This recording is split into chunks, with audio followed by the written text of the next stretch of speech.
लड़कियों को बचाने वाली शख्सियत आज हमारे साथ है, जिनका नाम है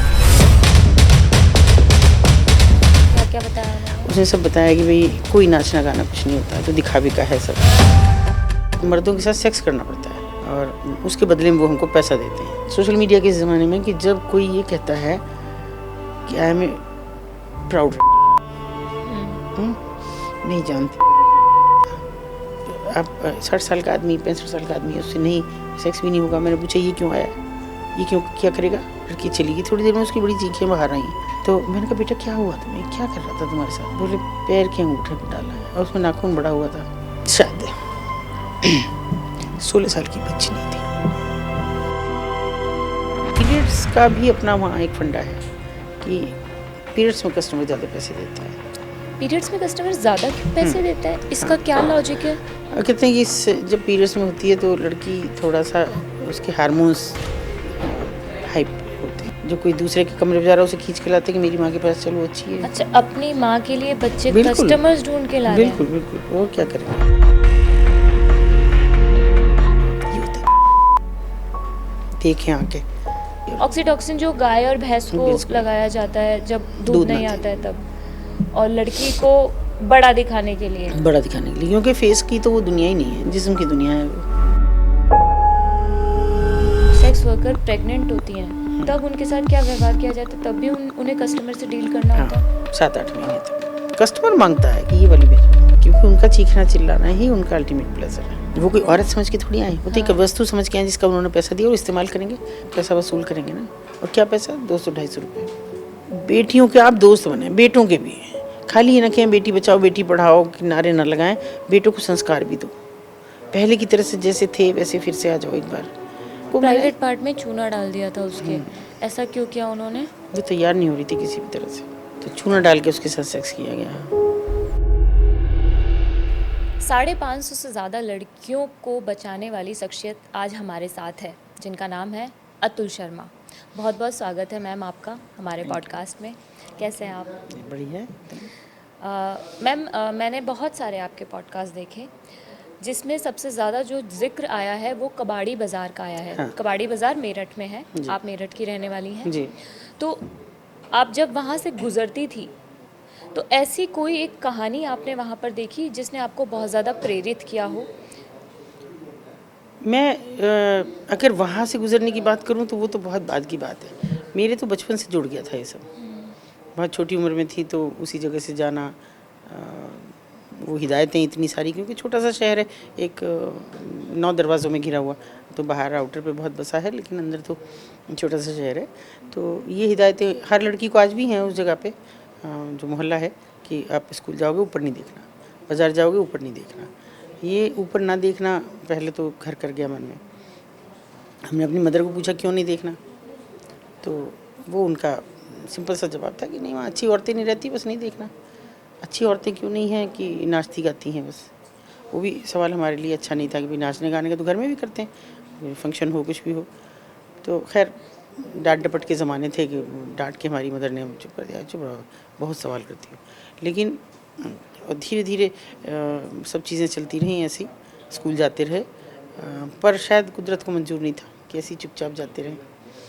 और 8वीं में हम लगभग थे उस समय, तो एक दिन निकल के जा रहे थे स्कूल जाने के लिए, तो खटखट की आवाज़ हुई। तो जी ना, मैं एज़ यूजुअल भी देखती चलती थी कि चाहे कितनी डांट पड़ रही है, दुकानदार भी रोक के पूछ रहे हैं, पर फिर भी देखना तो था ही। तो जीने से मुझे खटखट की आवाज़ हुई तो मैं देखा, उधर लड़की एक उतर रही थी, उसकी भी निगाह मुझसे मिली और वो पलट गई। वो मेरे साथ पढ़ती थी, मेरी क्लास में थी, कोई मेरी फ्रेंड नहीं थी, बैक बेंचर थी, लेकिन मतलब कभी बात भी नहीं हुई। लेकिन ये दिखने से, क्योंकि वो बैसाखी से चलती थी और मतलब थोड़ा सा सबसे छिपके से जैसे रहती थी, तो इसलिए नज़रों में थी कि हाँ ये लड़की भी हमारी क्लास में है। फिर मैंने उसका बहुत इंतज़ार किया कि वो आए स्कूल तो मैं पूछूं, और 3-4 दिन वो नहीं आई, शायद इसी को चाह रही थी कि मैं भूल जाऊं और ये बात ना करूं। लेकिन वो आई तो मैंने फिर वही बात पूछी कि तुम वहाँ क्या कर रही थी और तुम वहाँ से उतर रही थी। मेरी अम्मा तो कहती हैं कि वो बहुत ख़राब जगह है, वहाँ अच्छी औरतें नहीं रहती। और तो बस उसने, वो थोड़ा उम्र में बड़ी थी, उसने मुझसे कहा कि उन बुरी औरतों में से एक मेरी माँ है, और ये मेरा भाग्य है कि मैं बदसूरत और जन्म से लंगड़ी पैदा हुई हूँ। तो जो मेरी माँ करती है बुरी औरत कहलाने के लिए, वो मैं नहीं कर सकती। उसके प्रोफेशन के मैं लायक नहीं हूँ, ये उसका कहना था सीधे सपाट शब्दों में।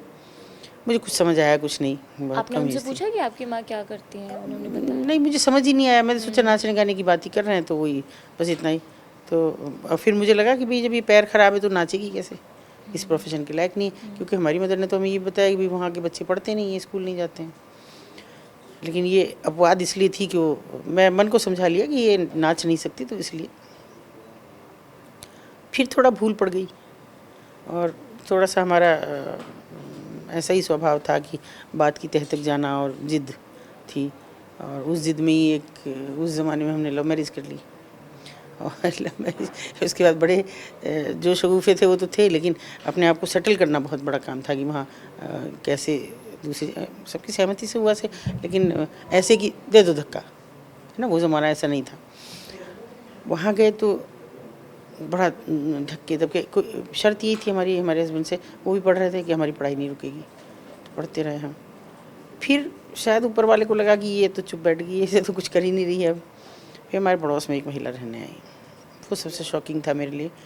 और मेरा बच्चा छोटा था 1 महीने का, उसको खिलाती थी हर समय आके। तो मैं भी थोड़ा, क्योंकि बच्चा ही थी, 17 साल की मेरी उम्र थी, तो मुझे भी अच्छा लगा कि बच्चा खिला रही है, तो मेरा छुटकारा हो गया। हाँ, सही मैं बात नहीं, है ना।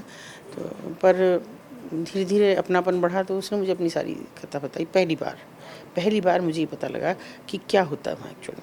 क्या क्या बताया उन्होंने? उसने सब बताया कि भाई कोई नाचना गाना कुछ नहीं होता है, तो दिखावे का है सब। और ऐसे मुझे, मतलब मैं खुद भी इसी की शिकार हूँ, किस तरह वहाँ लड़कियाँ आती हैं, क्योंकि मैं एक पुलिस वाले की बेटी थी, और मेरे पापा की किसी से रंजिश हुई, और वो बड़ी खूबसूरत सी थी, जो 35-36 साल उनकी उम्र रही होगी, और मेरी 17 या 18 के बीच की थी। और मेरे पापा की रंजिश हुई किसी से, तो मुझे उठा लिया उस रंजिश में। मैं 7-8 साल की रही थी, और बहुत रोई, बहुत चिल्लाई, किसी ने नहीं सुना। वहीं बड़ी हुई, वहीं मैं फिर धंधे में लगी। ये शब्द भी मैंने पहली बार सुना। मैंने कहा धंधा क्या, क्या मतलब काम धंधे, कोई धंधा कहते, कोई नौकरी नहीं कर रहा है तो कुछ बिजनेस कर रहा है तो उसको भी काम धंधा कहते। भी क्या काम धंधा कर रहे हो? बोले नहीं। तो उसने मुझे खुल के बताया कि कैसे मर्दों को एंटरटेन करना पड़ता है हमें, और फिर ये खुल के बताया कि मर्दों के साथ सेक्स करना पड़ता है, और उसके बदले में वो हमको पैसा देते हैं। वो भी मुझे यही समझ नहीं थी कि बच्चा हूँ मैं, बहुत ठीक से नहीं बात शायद समझ पा रही हूँ, पर मुझे ये बात समझ में आ गई कि ये तो बहुत गलत बात हो रही है। तो वो बोली बस मैं एक बात चाहती हूँ, मुझे मेरे घर वालों से मिलवा दो एक बार। ये बात मेरे और उनके बीच थी केवल, मैंने अपने हस्बैंड को भी शेयर नहीं की। तो बस उनसे मैंने ये रिक्वेस्ट की, क्योंकि वो भी कम उम्र थे, पढ़ ही रहे थे, हम तो घर वालों पर डिपेंड थे। मैंने उनसे पूछा कि इसको इसके घर पे मिलवा दें एक बार। तो उनका क्यों घर नहीं जाती है अपने? मैंने कहा नहीं, ये किसी के साथ जैसे हमने शादी कर ली, ऐसे इसने भी किसी के साथ कर ली। ऐसे मैंने झूठ बोला। वो बोले ठीक है। उन्होंने अपने फादर को कैसे कन्विंस किया, और फिर हम लेके गए वहाँ। ये एक पहला इंसिडेंट था जिसने मुझे अंदर तक हिलाया कि हम गए, वो लोग आए। उस महिला के 2 भाई उसके पैदा उससे बाद में हुए, जो बिल्कुल हूबहू बहन की सूरत, ऐसी खूबसूरत, लंबे चौड़े। और माँ बाप बहुत रोए, गले लग के रोए, लेकिन उसके बाद मुँह फेर लिया कि रखेंगे नहीं हम। हमने कहा क्यों? हमने तो लव मैरिज की, उसके बाद भी हमारे घर वाले हमसे संबंध रख रहे हैं। यही तो है कि अगर कोई शादी कर ले अपनी मर्जी से तो उससे नहीं रखते हैं संबंध, आप इससे क्यों नहीं रखेंगे? और इसने तो शादी वादी भी नहीं की है, अब तो है नहीं वो पति इसका। हमें पता ही नहीं था उसका पति है नहीं है क्या है। तो उन्होंने कहा नहीं कुछ भी हो, हम समाज में क्या मुँह दिखाएंगे और क्या कहेंगे। मैंने कहा आप कहना छोटी सी तो खो गई थी, आप कहना कि इनके घर पे काम कर रही थी बरसों से। बोले ना वो नहीं करेंगे, और मुँह फेर के चले गए। अब बात यहीं तक ख़त्म हो जाती तो ठीक थी।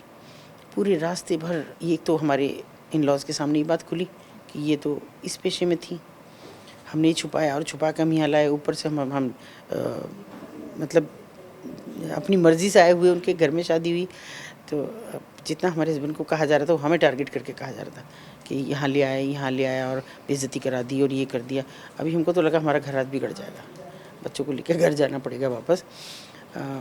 लेकिन वो बहुत समझदार थी, दुनिया की इतनी ठोकर उन्होंने खाई थी।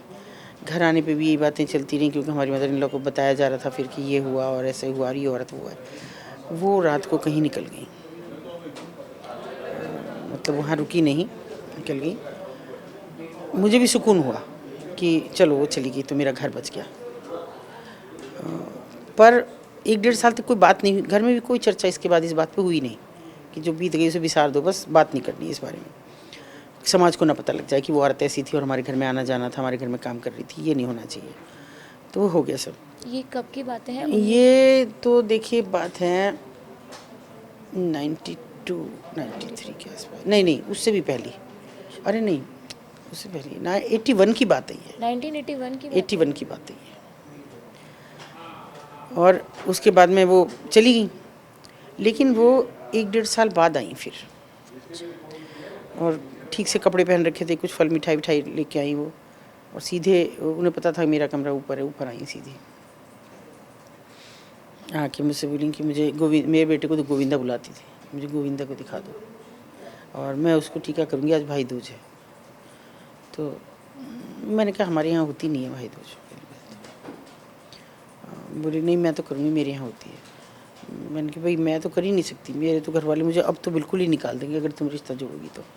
अभी तुम पहले ये बताओ कि तुम कहाँ चली गई थी और तुम्हारे पास कहाँ से कपड़े और सब चीज़ें आई। बड़ा उसने सीधे से कहा कि देखो जिनसे पैदा हुई उन्होंने छोड़ दिया, तुम्हारा घर बिगड़ने जा रहा था मुझे लग रहा है, तो मैं जहाँ गई थी वहाँ से आई। और सच कहूँ तो मुझे कबाड़ी बाज़ार के अलावा कुछ नहीं मालूम था। मैं सोचती थी केवल एक यही बाज़ार ऐसा है जहाँ औरतों के साथ ही हो रहा है, और पूरे हिंदुस्तान की, क्योंकि वो ज़माना ही नहीं था 81 का कि अखबारों में ये बात नहीं छप रही हैं, टीवी नहीं है, इक्का दुक्का टीवी है, तो और उन पर भी ये बातें नहीं हो रही हैं। तो मैंने कहा फिर तो मैं बिल्कुल भी नहीं कर पाऊँगी तुमसे बात, तुम जाओ यहाँ से चली जाओ। ना मैंने बच्चा दिखाया, वो रोती रही।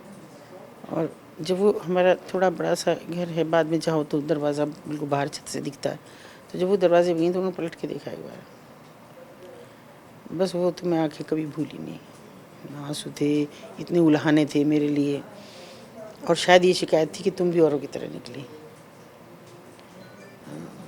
वो मुझे ऐसा लगा कि जैसे मेरे यहाँ कहीं रह गई दोनों आंखें, कभी मैं भूल नहीं पाई, रोक भी नहीं पाई और भूल भी नहीं पाई। वो चली गई, फिर मुझे कभी नहीं मिली। अभी तो मैं आप सबको धन्यवाद करती हूँ कि आप लोगों के ज़रिए मुझे अभी पिछले से पिछले महीने पता लगा कि आगरा में उनकी डेथ हुई, अभी 1 डेढ़ साल पहले, क्योंकि 80 के करीब की रही भी होंगी, ज़्यादा ही होंगी। मगर वो मुझे ऐसी पीड़ा दे गई कि जो मैं कभी भुला ही नहीं पा रही थी। बरसों बीते, फिर मेरे चूँकि देवर ननद की भी एक वो थी, ये कैसा सामाजिक प्रतिष्ठा की बात थी कि शादियाँ नहीं होंगी अगर पता लगेगा कि इनके घर में ऐसी औरत का आना जाना है। उनकी शादियाँ हो गई, मतलब ये समझ लो कि 10-12 साल, क्या 20 साल लगभग बीत गए ऐसे समय, 20 तो नहीं, खैर 15 साल लगभग बीत गए ऐसे ही। मेरे इन लॉज भी नहीं रहे थे, गुजर गए। मेरे देवरों की दोनों की शादी, तीनों की शादी हो गई थी, और मेरी ननद की भी शादी हो गई थी। तब मैंने एक दिन इनसे कहा, मेरी 28 साल की उम्र थी उस समय, मैंने इनसे कहा कि एक बार उसे ढूंढूं। तो चूँकि बेसिकली हम देहात से जुड़े हुए हैं, किसान हैं, तो उन्होंने मुझे सीधे सपाट ये कहा कि कहाँ, बाज़ार में है? मैंने कहा हाँ। तो बोले ठीक है जाओ। रुका नहीं, पता नहीं क्यों, कहा ही नहीं, मना नहीं किया, शायद मैं ना भी जा पाती, तो कि जाओ तो वहाँ, और बिल्कुल फॉर फन लिया कि जैसे ही आएगी अभी पिट आ के वहाँ से आ जाएगी वापस। तो मैंने कहा वहाँ मार खा के आओ, कपड़े फटें, कोई गालियाँ दें, यहाँ आके रोना धोना करा तो फिर देख लेना, मुझसे बुरा कोई नहीं होना। नहीं, और फिर एक बार वो सीढ़ियाँ चढ़ी तो कभी वापस नहीं लौटी। इतनी डांट खाई, इतना सुना कि यहाँ रहो, तुम तो अच्छी हो दिखने दिखाने में, अच्छे पैसे कमा के जाओगी, शाम को चली जाया करो। आपको ये सब कहा? और मैं सब सुनती, अब मैं बस ये कहती रही कि क्यों आती हो यहाँ। किसी ने ये भी पूछा, एक बड़ी बुजुर्ग थी, बेटा क्यों आती है, ये तेरे लायक नहीं है, तो भले घर की बहू है, भले घर की लड़की है, छोटा सा शहर है, पता कर ही लेता है आदमी। मैंने कहा मैं तो बच्चे पढ़ाने आती हूँ, ये बच्चे यूँ घूमते रहते हैं पूरा दिन, मुझे इन्हें पढ़ाना है। तो उनका पढ़ा ले, लेकिन शर्त एक है, जिसका बच्चा उसी के कमरे पे जाना पड़ेगा। और ये मेरे लिए ऐसा था कि अंधा क्या चाहे दो आँखें, क्योंकि हर कमरे पे जाने का मुझे एक इजाज़त, उनकी इजाज़त के बिना वहाँ कुछ होता नहीं था। वो जो बड़ी उम्र की महिला थी, मैंने हर कमरे पे जाना शुरू किया बच्चे पढ़ाने के नाम के। और सच बात तो ये कि मुझे तो पढ़ाने में कोई इंटरेस्ट भी नहीं था, पर फिर भी बिना बातें बना रहा श्याम कराती रही बच्चों को। ऐसे 2 साल बीत गए, मुझे वो कहीं नहीं दिखी, लेकिन उन जैसी मुझे हज़ारों लड़कियां दिख रही थी। हर लड़की में दिख रहा था कि इसके साथ भी ये, इसके साथ भी, पर रास्ता नहीं सूझ रहा था। तब मुझे किसी एक लड़की ने, मुझे एक दिन, वहीं की एक महिला थी, होंगी 35-36 साल की, उन्होंने कहा ऐसी आती रहोगी, बड़ा सपाट बिल्कुल। मैंने कहा पढ़ा तो रही हूँ बच्चों को, ये पढ़ रहे हैं, तुम जाती हो यहाँ से और ये चाय की दुकान पे जाते हैं, वहाँ से कस्टमर ढूंढ ढूंढ के लाते हैं, जो कोई दूसरे के कमरे में जा रहा है उसे खींच के लाते हैं कि मेरी माँ के पास चलो, वो अच्छी है। अच्छा, अपनी माँ के लिए बच्चे बिल्कुल, कस्टमर्स ढूंढ के ला रहे हैं? बिल्कुल बिल्कुल, और क्या करेंगे, और क्या है लड़कों के पास, लड़कियाँ तो धंधे में आ जाती। मतलब वो अपनी माँ के लिए दलाली का काम कर रहे बिल्कुल हैं एक तरह से। बिल्कुल। तो मैंने कहा फिर क्या करूँ, मैंने कहा मुझे निकाल सकती हो? कि तुम तो अच्छी खासी सारा दिन बाजार में घूमती हो, सामान भी तुम ही लाती हो, नीचे मुझे अक्सर मिलती हो, हाई लो भी होती है, तुम्हें कौन रोक रहा है? बोले तुम्हें लग रहा है, हज़ारों जोड़ी आंखें होती हैं हमारे ऊपर, नहीं जा सकती मैं। और सबसे बड़ी क्या कारण है कि मेरी बेटी उनके कब्जे में है। अच्छा।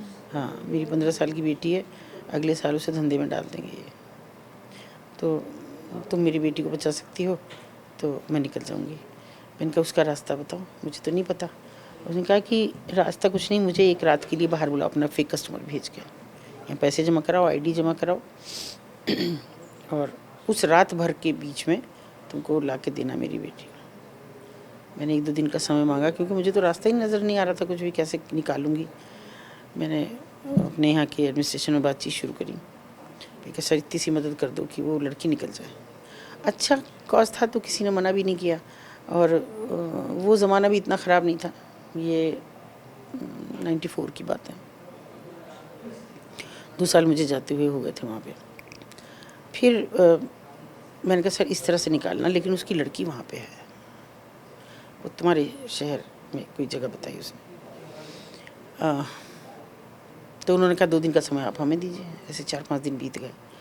खैर उन्होंने अपने ढंग से किया, क्योंकि मोबाइल फ़ोन तो होते नहीं थे, और उन्होंने सब वहाँ के लोकल एडमिनिस्ट्रेशन से बातचीत की, लड़की का पता लगाया कि है, और ये तय हुआ कि हम जब अपना बंदा बाई रोड भेजेंगे तो वो आपको 1 सेकंड भी नहीं लगाना लड़की को लेके, और तुरंत उसे बॉर्डर पास कराना है, मतलब राजस्थान बॉर्डर पार करा दो, फिर वो जब दिल्ली भी पार करा दो। ये सब हो गया, लड़की को हम रात को बुला लिया, उसकी आईडी भी जमा हो गई, पैसे जमा हो गए। अब वो सुबह 6 बजे तक का उसने हमें टाइम दिया था। अब बीच में तो कोई संपर्क हो नहीं सकता था। वहाँ जाने पे तो उस आदमी ने, शायद जो भी अधिकारी हमारे साथ बैठे हुए थे, उनसे बता दिया था कि भाई हम लेके चल रहे हैं अभी, लेकिन उसके बाद तो कोई संपर्क हो नहीं रहा था। तब 6 बजे उस लड़की ने एकदम हाथ पैर फेंक दिए कि मैं जाऊँगी अभी वापस, मेरी लड़की को मार देंगे, अभी मैं वापस जाऊँगी, मुझे भेज दो। हम रिक्वेस्ट करते रहे, अधिकारी थे वो भी कहते रहे बेटा थोड़ा समय दो हमें, तुम्हारी बेटी सुरक्षित है और हमारे आदमी के साथ है, आ रही है। उधर से फिर इतने में खबरें आने लगी थी कि वो मुकदमा लिखा रही हैं उस आदमी के खिलाफ कि मेरी लड़की का अपहरण करके ले गए। वो मेरे लिए और बड़ा ख़राब था कि भाई ये हो जाएगा कि देखो हम पे मुकदमा हो गया तुम्हारी वजह से। फिर वो बोले कि क्या बात कर रहे हो, हम यहाँ बैठे हैं, मुकदमा हो जाएगा, है उनकी हैसियत कि वो हमारे बिना मुकदमा लिख देंगे। सबको पता है इस समय कि क्या चल रहा है, पूरे ऑपरेशन का सबको पता है। आश्वस्त हुए, 7 बजे लड़की आई, और पहली बार मुझे ये लगा कि एक्चुअल में तो मुझे ये करना था। ये आपने पहला रेस्क्यू पहला किया था? रेस्क्यू था ये, और माँ बेटी दोनों सुरक्षित हुई। वो उनका मिलना, वो उनके आंसू, उन सब ने मुझे रास्ता दिया कि अभी तो किसी की आंख में आंसू नहीं आने दूँगी, कोशिश करूँगी। इसमें मेरा एक सवाल है कि जैसे उन्होंने ऐसा कहा कि 16 साल की मेरी बेटी हो जाएगी, हाँ। और तब इसे धंधे में डाल दिया जाएगा, सेक्स वर्क में डाल दिया हाँ जाएगा। हाँ, तो इन लोगों ने कोई एज डिसाइड की हुई होती है कि इतने अब तो साल? वो भी नहीं है। अब तो आप 14-15 साल की भी डालो, ऑक्सीटॉक्सिन लगाओ और उसे वो ग्रोन अप दिखेगी। ऑक्सीटोक्सिन जो गाय और भैंस को भैंस को लगाया जाता है जब दूध दूध नहीं ना आता है तब, और लड़की को बड़ा दिखाने के लिए, बड़ा दिखाने के लिए, क्योंकि फेस की तो वो दुनिया ही नहीं है, जिस्म की दुनिया है वो। मतलब लड़की के जो हाँ, ब्रेस्ट organs है हैं वो बड़े बड़े दिखे, दिखे, और हिप्स बाहरी दिखे, लिप्स बाहर जैसे दिखे, हिप्स भी बाहर हिप्स बाहर दिखे। साथ ही उसमें कुछ और देते हैं कि जिससे वो हाइपर हो जाती हैं। नशा वगैरह कुछ कराते हैं? नशा नहीं, ऐसी कोई चीज़ कि जिससे वो हाइपर हो जाती है कि हर कस्टमर से कहती है कि मैं, अच्छा, इस मतलब कदर हो उन्हें जाती हैं कि सेक्स एडिक्ट भी हाँ बनाया एडिक्ट हो जाता है। जाती हैं वो लड़कियां जिनको ऑक्सीटोसिन दिया जाए। और जो ग्रोन अप आती हैं बालिग हैं वो तो उनको नहीं दिया जाता, लेकिन जो छोटी लड़कियाँ हैं उनको जल्दी कितना दिन पालेंगे। तो मैम इससे फिर क्या लड़कियों को पीरियड्स भी आते हैं? हाँ पीरियड्स भी जल्दी आने हाँ, लगते हैं? पीरियड्स भी जल्दी आते हैं। पीरियड्स का भी अपना वहाँ एक फंडा है कि पीरियड्स में कस्टमर ज़्यादा पैसे देता है। पीरियड्स में कस्टमर ज़्यादा पैसे देते हैं, इसका क्या लॉजिक है? और कहते हैं कि जब पीरियड्स में होती है तो लड़की थोड़ा सा उसके हार्मोन्स हाइप होते हैं, हाँ हाँ। तो तब वो उनका एक अलग प्लेजर है, क्योंकि वो मना भी करेगी, हाथ पैर फेंकेगी, और पीरियड्स दर्द में भी लड़कियों महसूस को हो, पहले ही कितना दर्द कितना होता है? दर्द होता है, उस दर्द को भी मना करेगी, और वही उनका अल्टीमेट प्लेजर है। जितना मना करेगी, जितना शोर मचाएगी, वो उनका कैसा प्लेजर है कि जिसको वो ही महसूस करते होंगे। हम जिसे दर्द महसूस करते हैं वो उसमें उनका प्लेजर है। और इनके प्लेजर के क्या क्या तरीके होते हैं आपने? ये कि कुछ भी कोई भी ऐसी आप 60 साल का आदमी 65 साल का आदमी है, उससे नहीं सेक्स भी नहीं होगा। मैंने पूछा ये क्यों आया है, ये क्यों क्या करेगा, और मांग तो रहा है, और ये वाली लड़की भेज, सुंदर सी एक लड़की।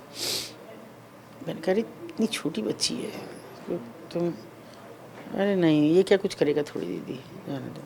लड़की चली गई, थोड़ी देर में उसकी बड़ी चीखें बाहर आई। मैंने कहा वो चीख रही है, तुम समझ नहीं रही हो कि वो क्या कर रहा है उसके साथ। अरे कुछ नहीं, चीखती नहीं है तो अभी लात मार के बाहर फेंकेगा, दूसरी लड़की मांगेगा कि ये तो ठंडी है, तुम होने दो जो हो रहा है। लेकिन थोड़ी देर में वो, मैंने कहा भी अगर ये और ज़्यादा मुझे इसकी आवाज़ आई तो मैं कसम से बता रही हूँ कि मैं सब बवाल करूँगी फिर। और ये उन्होंने बताया कि फिर मैं हाथापाई करती हूँ। मैंने निकालो बाहर लड़की को, नहीं मैं पर्दा हटा रही हूँ, पर्दा ही तो है, कुछ दरवाज़ा तो कुछ है नहीं। उसने बुलाया खैर उसे बाहर, तो लड़की ने शॉर्ट्स पहन रखे थे, लहू लुहान थी, और वो बड़ा इतनी कुत्सित हंसी हंसता हुआ आ रहा था। वो आदमी इतना गंदा सा आदमी झुका हुआ। तो मैंने कहा बेटा क्या हुआ तुम्हें, क्या कर रहा था तुम्हारे साथ। बोले पैर के अंगूठे को डाला है, और उसमें नाखून बड़ा हुआ था, और वो शायद 16 साल की बच्ची नहीं थी। क्या आप इमेजिन करेंगे वो उस दर। मुझे हैरत होती है सोशल मीडिया के ज़माने में कि जब कोई ये कहता है कि आई एम ए प्राउड, नहीं जानती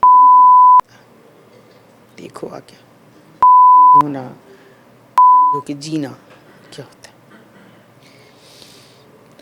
वो सेक्स की दुनिया नहीं है, वो उनकी प्लेजर की दुनिया है, जहाँ वो जैसे चाहे कमज़ोर पे ताकत की आजमाइश है।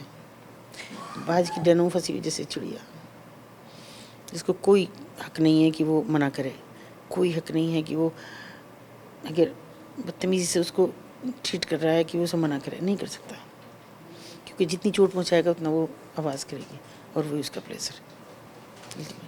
वहाँ कोई ऐसा नहीं आता कि जो कोई प्यार में थोड़ी आए, वो कोई औरत समझ के थोड़ी आए, वो तो एक वस्तु समझ के आए जिसका उन्होंने पैसा दिया और इस्तेमाल करेंगे। आलू प्याज हम लेते हैं तो देखते हैं ख़राब तो नहीं है, इस तरह से वो टच करके देख रहे हैं, दबा के देख रहे हैं, तो अपना पैसा वसूल करेंगे ना। और क्या पैसा, 200-250 रुपये, वो भी जो लड़की के हिस्से में नहीं होते, मालकिन के पास होते हैं वो पैसे भी। तो जो लोग कह रहे हैं ना, मुझे उन पर हैरानी होती है कि आके देखो तो, इतने बाज़ार खुले पड़े हैं, कभी तो देखो कि जब लड़की ना माने तो उसके इंटरनल पार्ट्स में मिर्च डाल दी जाए, जब लड़की ना माने तो उसको उसके इंटरनल पार्ट्स में चूना डाल दिया जाए और तड़प तड़प के मर जाए। ये होता है, देखें आके तब कहें। लोगों की सोच पर मुझे हैरत होती है कि आप ये बात कैसे इतनी शान से कह सकते हैं, और कैसे छोटी छोटी बच्चियों को इस बात के लिए प्रेरित कर सकते हैं कि वो आपको फॉलो करें, वो आपके हैशटैग को आगे बढ़ाएं, सिर्फ एक सस्ती लोकप्रियता के लिए, सिर्फ इसके लिए कि आपके व्यूज़ बढ़ें, आपके फॉलोअर्स बढ़ें, बस इतनी सी दुनिया है। नहीं समझ में आ रहा मुझे। ये आप लोग आखिरी पीढ़ी होंगे कि जो ये देखेंगे कैसे कैसे ध्वस्त होता है कोई देश, कोई संसार। एक औरत के बिना वजूद नहीं है संसार का। हम कहते हैं, हमारी सरकार कहती है कि हम विश्व गुरु बनने जा रहे हैं, ठेंगे पे ऐसा विश्व गुरु होना। बरसों बरस पहले आदम गौंडवी साहब कह गए कि जिस देश की बेटी ही लाचार है, नाशाद है, दिल पर कराती कि ये देश क्या आज़ाद है, और आप कह रहे हैं आप विश्व गुरु हो रहे हैं। हैरत होती है कि पूरी सरकारों के एजेंडे में नहीं है ये औरतें, उनके दर्द उनके सीने में नहीं है। उसके बाद भी लोग एस्कॉर्ट सर्विसेज चला रहे हैं, स्पा सेंटर, मसाज पार्लर्स चला रहे हैं, जो स्वेच्छा से जा रही हैं, और वो मात्र 250 रुपये 300 रुपये के लिए बिछ रही हैं किसी के सामने। वो इतना बरसों से नहाया ना हो जो आदमी, जो अभी पंचर लगा के आया हो, जो अभी पेंट करके आया हो, जिसके नाखूनों में पेंट भरा पड़ा हो, रिक्शा और चलाने वो रिक्शा वाला। चला के आया, वो ऐसे वहाँ वही 500-600 रुपये कमाने वाले लोग आते हैं, जो 200-250 वहाँ खर्च करें, 100-150 की पिए और 150 बच्चे तो घर में दे, बीवी कुछ कहे तो उसे पीटें, बस इतनी सी दुनिया है। और वहाँ कुछ नहीं है, कोई भावना नहीं है, कोई कुछ नहीं है, कुछ भी। एक सस्ता सा पाउडर, इसको पफ से लगाओ पूरे उस पर, मेकअप। हर एक मिनट के बाद एक कस्टमर जाएगा, फिर लगाओ। एक डिब्बी में वैसलीन जैसी कोई चीज़ होती है, अलग अलग कलर की छोटी छोटी डिब्बी है, कोई भी कलर लगाओ, सी आईलिड्स पे लगाओ, सी होठ पे लगाओ, हो गया उनका मेकअप। ये मेकअप है। क्या आप करेंगे, क्या उम्मीद करेंगे कि वो किसी को रिझा रही हैं? उन्हें खिड़की पे खड़े होना है, उनका अंतर्मन रो रहा हो, उनकी आत्मा रो रही हो, लेकिन उन्हें देखिए, जो लड़की एक भले घर से आई हो और वहाँ उसे नीचे वाले को कहना हो कि आ जाओ, और अपने आप को दिखाना हो, ब्रेस्ट को दिखाना हो कि मैं ऐसी हूँ, ऊपर आ जाओ मेरे पास, क्या महसूस करती होगी वो? जीते जी मरती हैं वो लड़कियाँ, उनको मारने के लिए किसी हथियार की ज़रूरत नहीं है, वो तो कब की मर चुकी होती हैं, कोई नहीं उनके पास। झूठ, छल, हर चीज़ उनके अंदर समाई हुई होती है। कैसे लड़कियां पहुंचती हैं यहाँ तक? कुछ लड़कियों की कहानी बताना चाहेंगे आप? देखिए, पहुंचने का तो ये है कि उनके अपने ऐसे हैं जो, जिन्हें मैं पिम्प्स तो क्या कहूँ, लेकिन वो हैं ट्रैफिकर उनके।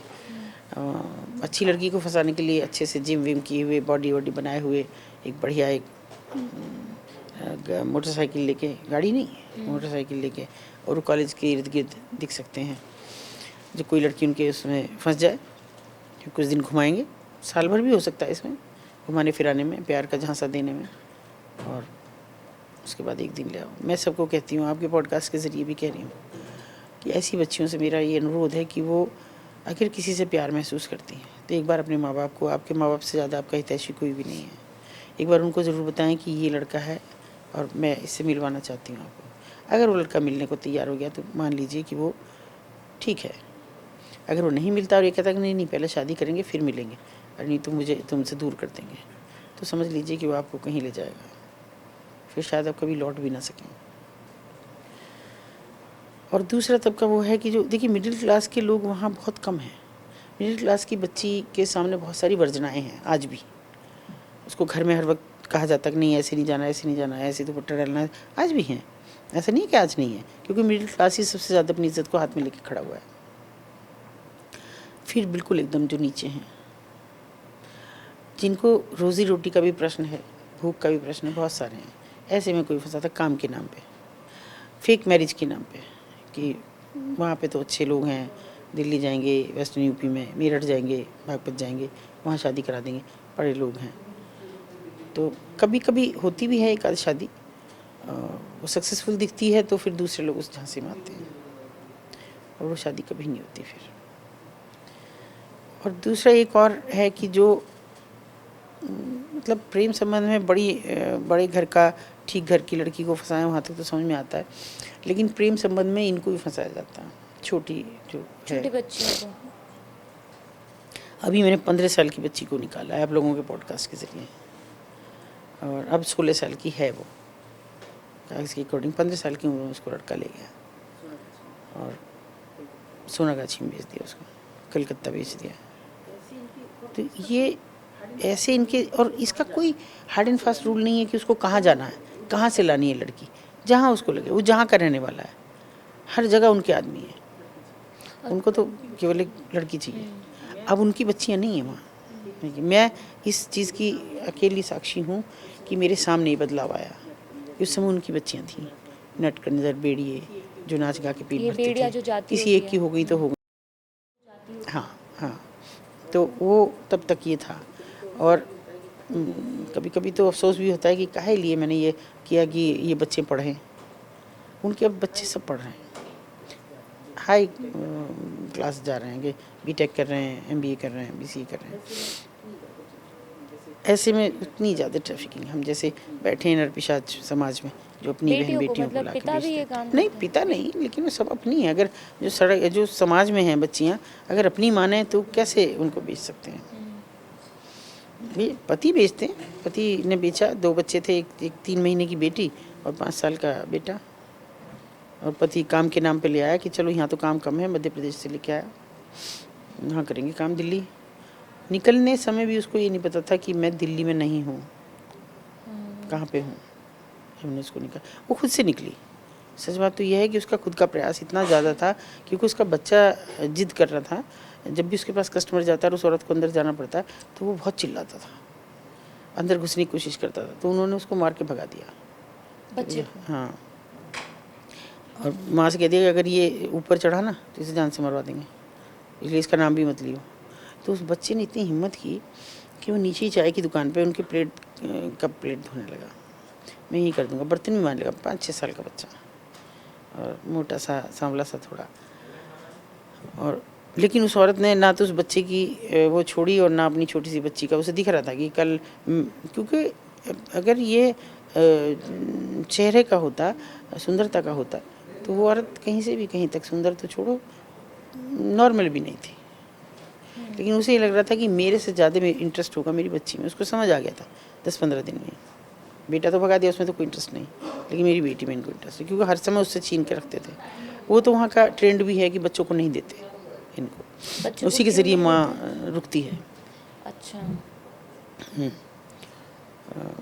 और जगह बना रखी हैं जहाँ बच्चे रहते हैं। मिलने के लिए 200 रुपये देने पड़ते हैं माँ को। अपने बच्चों से अपने मिलने के बच्चे लिए से 200 रुपये देने होते हैं? 200 रुपये देने पड़ते हैं।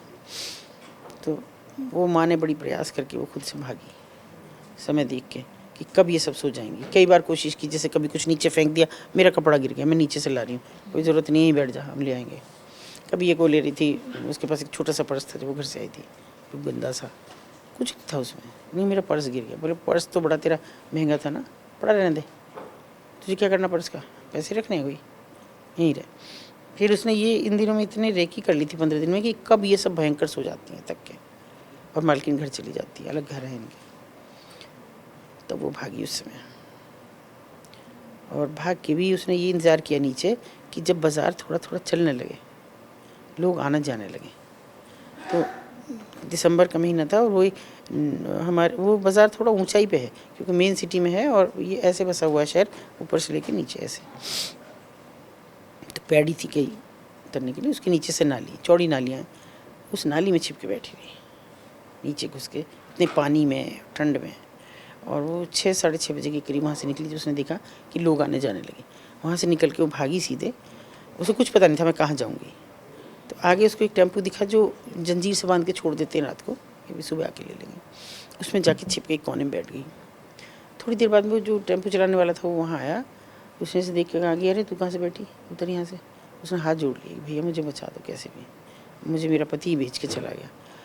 तो थोड़ा सा ये है कि शहर में मेरे नंबर हैं लोगों के पास, जिन्हें मैं नहीं भी जानती उनके पास भी हैं, जो मदद करना चाहते हैं उनके पास भी। मुझे फ़ोन किया सुबह कि दीदी ये एक लड़की है और मैं ज़्यादा देर नहीं बिठा पाऊँगा, आप इसे निकाल लो। और गीली है बिल्कुल, कीचड़ में सन रही है एकदम। तो मैंने पहले तो अपनी जो वहीं पास में, मेरा घर थोड़ा दूर पड़ता है, जो पास में थी ये इसका ही घर सबसे पास था, वहाँ से बाज़ार के, मैंने इसको कहा कि कुछ कपड़े लेके जाओ, सूट वूट और गर्म कपड़ा भी, और उसे बदलवाओ बहुत जल्दी। उसका बदलवाया। फिर उसने कहा, जैसे उसे थोड़ा हिम्मत सी हुई, चाय वाय पिलवाई, तो उसने कहा कि मेरी बेटी है उनके पास, उसे ला दो।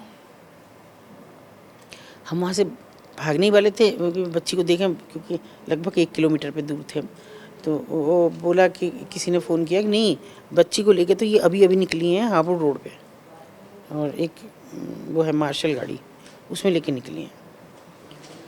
फिर मेरा चूँकि मेरा मायका उधर ही पड़ता है हापुड़ रोड पे, तो मैंने अपने कुछ जो रिश्ते के भाई हैं उनसे सबसे कहा, भैया एक मार्शल आ रही है, उसको रोक लो, कैसे भी रोको, चेन बनाओ, कुछ भी करो।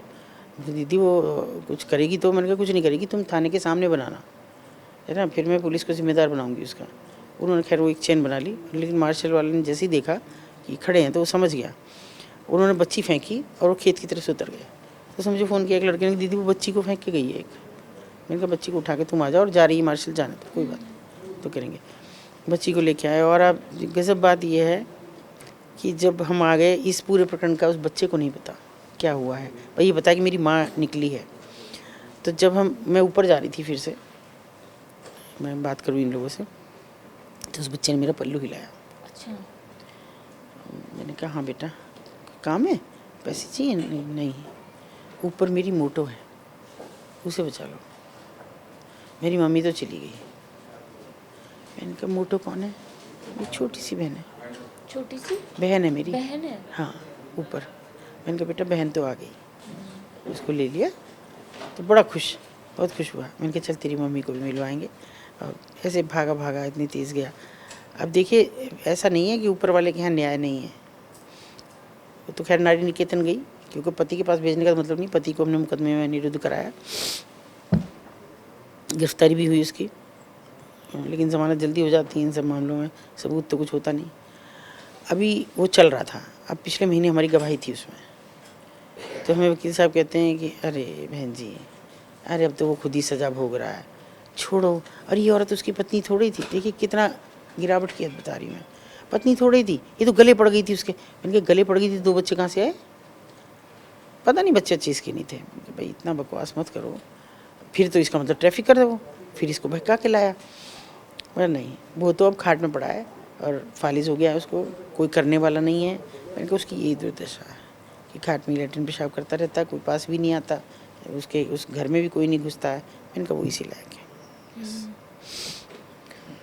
तो मुझे ये जानना था कि जैसे उनके एक छोटी बच्ची थी, तो जब सेक्स वर्कर प्रेग्नेंट होती हैं तब उनके साथ क्या व्यवहार किया जाता है? तब भी उन्हें कस्टमर से डील करना होता है? 7-8 महीने तक। देखिए हर वो, देखिए जिसमें पीड़ा हो लड़की को, वो हर काम होता है। जिसमें उस औरत को पीड़ा होगी वही उनका प्लेजर होगा। ये एक लेन देन है, मैं आपको पीड़ा दूंगा, आप मुझे आनंद दो। ये कोई मना करेगी? ऐसे नहीं, ऐसे मुझे दर्द होता है ये। तो 7-8 महीने तक तो बिल्कुल उसको इजाज़त ही नहीं है। 7-8 महीने तक वो सेक्स करेगी चाहे से वो प्रेग्नेंट हो? हाँ, कस्टमर मांगता है कि ये वाली भेजो। अच्छा। कस्टमर मांगता है, क्योंकि उनका चीखना चिल्लाना ही उनका अल्टीमेट प्लेजर है। उनसे कुछ हो ना हो, लेकिन वो देख रहे हैं कि हम एक औरत को कैसे सता सकते हैं। हो सकता है वो, मैं तो खैर ये भी कहती हूँ मैं कि एक जा रहे हैं, गाड़ी वाला है, एक रिक्शे वाला है, पुलिस वाला डंडा मारेगा, भले ही गलती गाड़ी वाले क्यों, लेकिन रिक्शा वाले को मारेगा। उसी की फ्रस्ट्रेशन निकालता है आदमी, कहीं ना कहीं फ्रस्ट होकर आता है, फिर वहाँ निकालता है अपना। जो समाज में जो चीज़ नहीं मिल रही वो दूसरे को दे रहा है, वही पीड़ा जो उसे समाज दे रहा है। तो ये तो एक ऐसा है कि जो सबसे ज़्यादा मतलब कमज़ोर पे ताकत की आजमाइश है ये। जो जितना कमज़ोर उस पर इतनी ज़्यादा आप ताकत दिखाएंगे।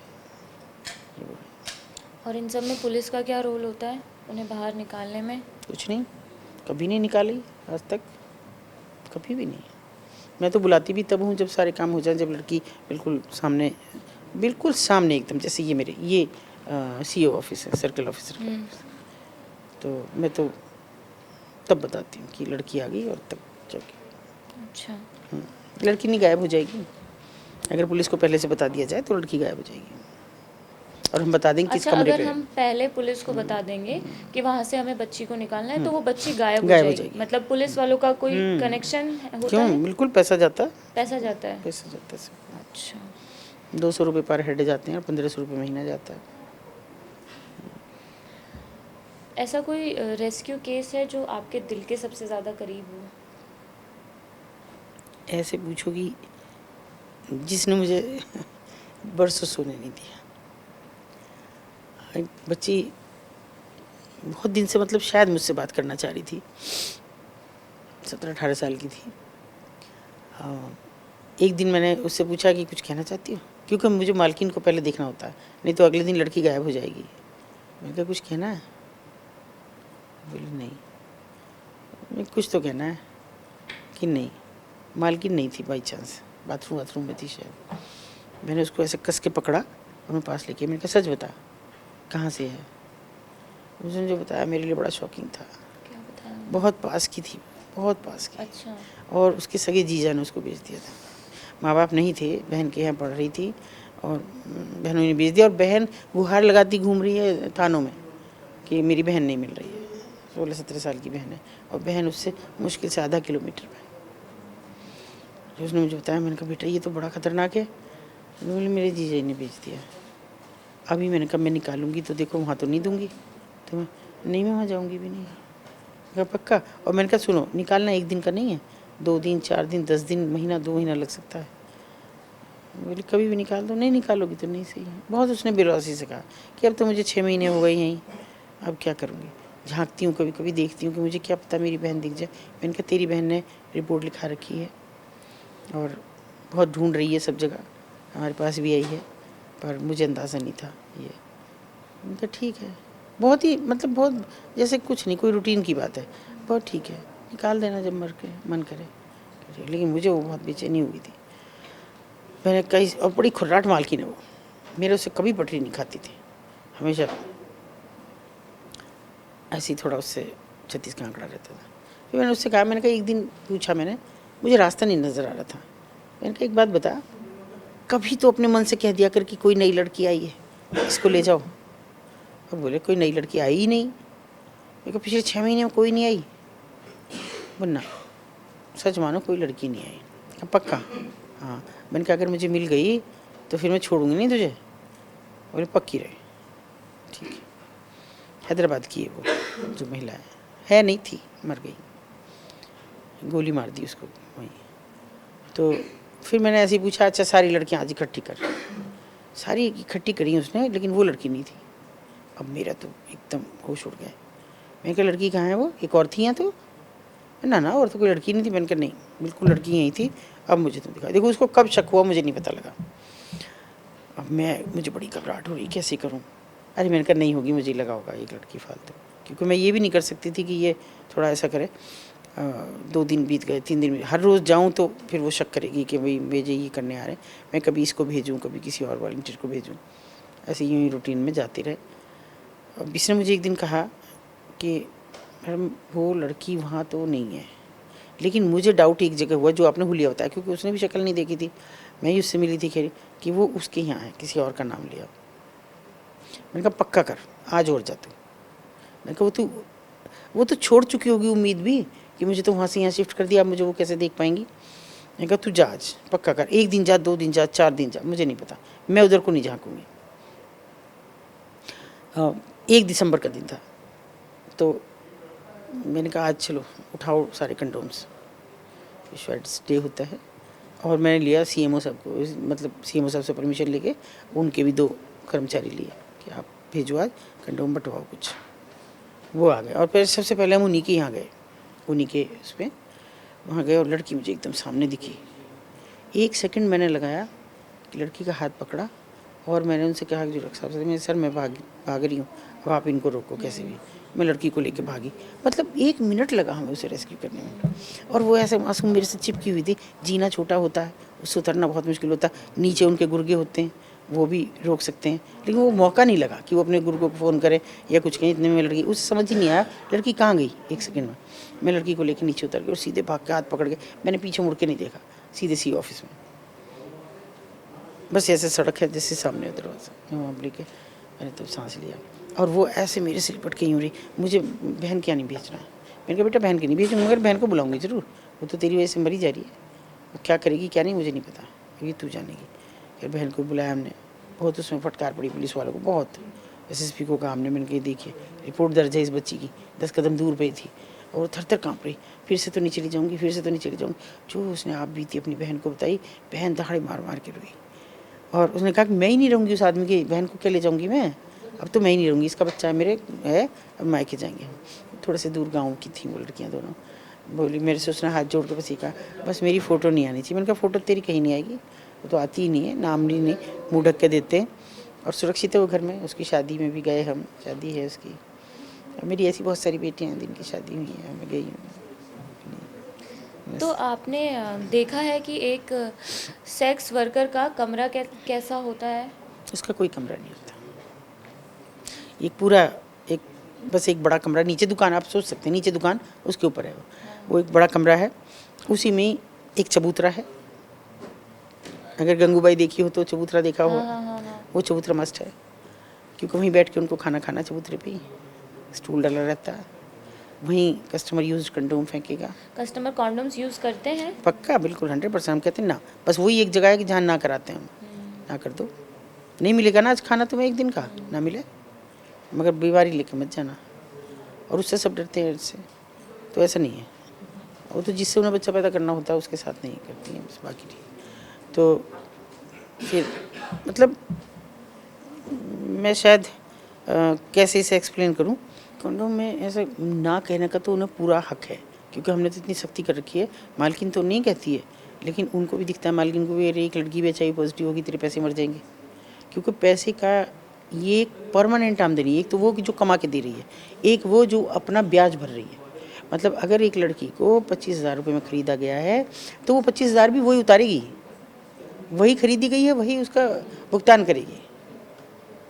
कि मैं 25,000 में लाई हूँ, ये कौन उतारेगा? तो वो भी उसे उतारने, और वो कभी नहीं उतरते, क्योंकि वो ब्याज में ही रहती है बस, कि पहले ब्याज ही नहीं दिया गया तुझसे। तो अभी जो 250 रुपये कस्टमर से लिए, वो तो मालकिन के पास गए, उसमें से पुलिस के भी जाने हैं, दलालों के भी जाने, और भी जाने हैं, बहुत लोग हैं, बहुत रेस्क्यू ऑफिसर और बहुत सारी। तो अब क्या बचा उसके पास? जो कस्टमर टिप दे जाए, कस्टमर को खुश करेगी तो टिप देगा, वो भी क्या देगा, 10-20 रुपये टिप का, तो कोई वो तो 1,000-2,000 देने वाला तो कोई है नहीं। उनसे जोड़ के वो मुश्किल से ब्याज दे पाती है। ज़िंदगी में वो नहीं कटता जो उसका पैसा लिया गया है, और वो पैसा उसने कभी देखा भी नहीं, कहाँ है, किसकी जेब में गया, कौन गया। तो इसलिए ये तो बचा के रखती हैं वो भी, कि कंडोम यूज़ करे, कहीं ऐसा ना हो कि ये HIV पॉजिटिव होगी, मेरे पैसे मर जाए। दोहरी आमदनी है उसकी, कमा के दी। तो एक चबूतरा होता है, हाँ, उस पे ही वो कंडोम फेंकेगा, उसी पे थूक के जाएगा, गुटखा थूकेगा, और वहीं खाना खाती रहेगी। अब इमेजिन करो कि एक लड़की खाना खा रही थी, खाना क्या, दाल चावल, पानी सी दाल आ गई, नीचे से बन के बनता तो है नहीं कुछ भी वहाँ, सब नीचे से ही आता है। तो मैंने कहा बेटा हट जा, एक कस्टमर आया और वहीं बाथरूम करने लगा। वो वहाँ खाना खा रही थी और वो वहीं बाथरूम करने लग गया। मैंने कहा तू उठ बेटा वहाँ से। तो उसने ऐसे मालकिन को देखा बड़ी बेजारी से, पता नहीं क्या इशारा हुआ क्या नहीं, फिर वहीं खाने लगी ऐसे ही। कितने यूज्ड कंडोम पड़े हैं, गुटके थूक रखे हैं, ऐसी भी थूक रखी गंदगी। हाँ बैठी। और दूसरा उसी में छोटी सी जगह में ऐसे ही बस पर्दा डाल के 3 केबिन बना दिए, 4 केबिन बना दिए, आगे एक पर्दा डल गया, उसमें एक गद्दा आ रहा है, बस जिस गद्दे पे वो बैठ सकें, उसी में उनकी खूंटी है जिस पे कपड़े लटके रहें, और बस वो कस्टमर वहाँ तक आ जाए, बस इतना है। ये पर्दा हट जाए तो ये भी एक दूसरे को देख रहे हैं, सामने वाला हट जाए तो बाहर बैठने वाले भी देख रहे हैं, चिथड़े हो रहे हैं वो पर्दे। कभी धुले नहीं मेरी याद में, तो मुझे याद भी नहीं किसी के यहाँ नया पर्दा लगा हो। तो ये उनकी ज़िंदगी है, कुछ नहीं है, कुछ भी। और टाइम है, देखिए ये भी नहीं कि वो उस प्लेजर के लिए उनको कह दें कि तू आधा घंटे इसके साथ रह जाए। 10 मिनट से किसी के ऊपर होगा तो खुद ही हटा देंगे, पता हटा निकल, बहुत देर होगी, चल। और कितने कस्टमर्स आते हैं एक दिन के? अब एक लड़की को 10-15 कस्टमर तो चाहिए, नहीं तो उसे तो रोटी भी नहीं मिलेगी। 15 तो कम से कम चाहिए। 15 कस्टमर लेकर आने हैं एक लड़की को एक दिन के? एक दिन के लिए। तो ये क्या कस्टमर्स, जैसे आपने बताया कि उन्हें अच्छा लगता है कि जब कोई लड़की दर्द से कराहती होती है, तो क्या ये अननेचुरल सेक्स की भी डिमांड करते हैं? वो संभव नहीं है, उसकी सख्त हिदायत है। अच्छा। वो नहीं करेंगे, मेरी लड़की को ख़राब नहीं करेंगे, करेंगे नेचुरल सेक्स। यस। और जब है ना कोई लड़की पहली बार, जैसे बोल रहे हैं कि ये लड़की अभी तक, एक इनका कुछ टर्म होता है ना कि फर्स्ट हैंड, सेकंड अब हैंड, नहीं, अब नहीं है, अब नहीं क्या है। बोलते हैं फिर कभी ऐसी पहले ना लड़कियों को? सुथराई होती थी, हाँ। कि तब थोड़ा सेफ भी थी नाबालिग बच्ची, जब तक उस लड़की की नोज रिंग थी तब तक ये था कि इसको कोई कस्टमर डिमांड नहीं करेगा इसकी। लेकिन आज तो कस्टमर कहते हैं छोटा बच्चा चाहिए। कस्टमर क्यों कहती है, पुलिस कहती है छोटा बच्चा चाहिए। पुलिस कहती है? मैं नहीं पहचान रही थी, शादी वर्दी में था वो आदमी, 50+ होगा, और वो मैं पहुंच गई अचानक, तो स्त्री बूढ़ी हैं वो काफ़ी, जो पुरानी सेक्स वर्क करती, मुझे देख के उसने कहा दीदी देखना मैं क्या करूं, कहाँ से लाऊं, मेरे पास तो कोई भी लड़की नहीं, आपको पता है। तो मैंने कहा क्या हुआ, कि ये बाबूजी छोटा बच्चा मांग रहे हैं। मैंने कहा बच्चा कहाँ से देगी तू, मुझे समझ नहीं आया था उस वक्त असल में। तो यूँ कह रहे हैं छोटा बच्चा दे। मैं कहा छोटा बच्चा मतलब बच्चे कहाँ से ला, इनके बच्चे नहीं हैं, उसने कहा नहीं आप समझती नहीं हो, छोटी लड़की मांग रहे हैं ये साहब। और मैंने कहा ये साहब हैं कौन? वो भी मुझे नहीं पहचान रहा था। बोले दरोगा जी हैं ये। मैंने कहा दरोगा जी आप चले जाओ यहाँ से, वरना इतने जूते मारते हुए लेके जाऊंगी, ये तमाशा देखेगा पूरा बाजार, आप निकलो यहाँ से। वो खैर भाग गए, मुझे नहीं पहचान रहे थे। वो संयोग से 2-4 दिन बाद एक लड़की हमने निकाली, तो आप ये देखिए कि वो दरोगा जी वहीं पोस्टेड थे ASTU में, एंटी ह्यूमन ट्रैफिकिंग थाने में। क्या? मुझे देख के उन्होंने दूर से ऐसे करा। अरे मैंने कहा हट, तो जहन्नुम में जा, तेरे जैसे आदमी को तो सज़ा दिलवाने में मेरा इंटरेस्ट नहीं। एंटी ट्रैफिकिंग में पोस्टेड है और posted खुद जाके छोटी बच्ची मांग रहे तभी हैं। जा सकता था ना वहाँ, दूसरे थाने में होता तो नहीं जा सकता था। हाँ, तभी तो जा सकता, या तो उन 2 थानों में होता जिनमें वो बटा हुआ, या एंटी ह्यूमन ट्रैफिकिंग थाने में होता, तभी जा सकता था। तो देखिए 50+ आदमी था। अच्छा। तो जैसे पहली बार वाली जो लड़की होती है, आपने जैसे नथ उतराई की बात कही, तो उस पहली बार के क्या ज़्यादा पैसे दिए जाते हैं लड़की अब वो को? नहीं रहा, जब था एक टाइम बड़ा, वो बिल्कुल ऐसे करते थे जैसे हमारे अंदर स्टोन हो, या बच्चे के जन्म के बाद कोई ऐसा आयोजन किया जाए तो सारे को बुलाया जाए, खाना पीना हो, और कोई बोली लगा दे जो सबसे ज़्यादा लगा दे तो वो।